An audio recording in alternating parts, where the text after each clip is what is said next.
নমস্কাৰ। কাশ্মীৰৰ পুলৱামাত সন্ত্ৰাসবাদীৰ হাতত নিহত হোৱা সেই বীৰ শ্বহীদলৈ মোৰ তৰফৰ পৰা শ্ৰদ্ধাঞ্জলি যাচিছোঁ আৰু এটি কবিতা আগবঢ়াইছোঁ, মৃত্যুৰ আৰ্তনাদ। কবিতাৰ কথা আৰু আবৃত্তি গকুল মহন্ত, সংগীত অমৰ কিৰণ।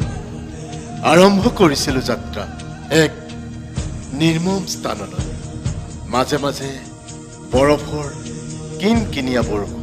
হেজাৰজনৰ মাজত ময়ো এজন সহযাত্ৰী। পিঠিত বাৰুদৰ বোজা কঢ়িয়াই লৈছিলোঁ দেশ মাতৃৰ বাবে। দেহত সৈনিকৰ পোচাক, মনত কিবা এটা কৰাৰ হেঁপাহ। ওলাই আহিছিলোঁ দেশৰ বাবে, ঘৰৰ মায়াজালে। গাড়ীৰ খিৰিকীৰে চাইছিলোঁ হেঁপাহৰ ৰংবোৰ, সপোনবোৰ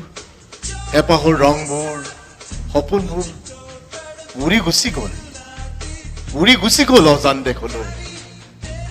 আইৰ মুখৰ হাঁহিটো, পিতাইৰ হিয়া ভৰা আশীৰ্বাদ, পত্নীৰ বিদায়ৰ মুহূৰ্তটো, সন্তানৰ উচুপনি চকুত ভাহিয়ে থাকিম। এটা বিকট শব্দ, ছিন্ন বিচ্ছিন্ন শৰীৰৰ অংশ, এটোপাল পানীৰ বাবে আৰ্তনাদ। ৰাজপথত সৈনিক বন্ধুৰ তেজৰ চেকুৰা। এবাৰ মা বুলি মাতিবলৈ, পত্নী আৰু সন্তানক চাবলৈ হেঁপাহ ৰৈ গ'ল মনত। চকু দুটি লাহে লাহে মুদিবলৈ ললোঁ। চাৰিওফালে এন্ধাৰে আৱৰিছে। আজি কাশ্মীৰৰ পুলৱামাত সৈনিকৰ শৰীৰৰ অংশ পৰি থাকিল নীৰৱে। তেজৰ চেকুৰাই চিঞৰি কৈছে, কিমান অসহ্যকৰ। দেশৰ সেৱা কৰি আজি নিজকে দিলোঁ উচুৰ্গা। মাৰিম, নিদিওঁ শান্তিৰে থাকিবলৈ চিৰবৈৰী পাকিস্তানক।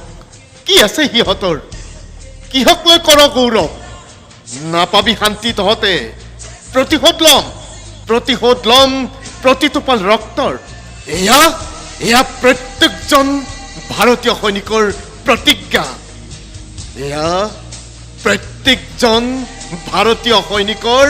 প্ৰতিজ্ঞা।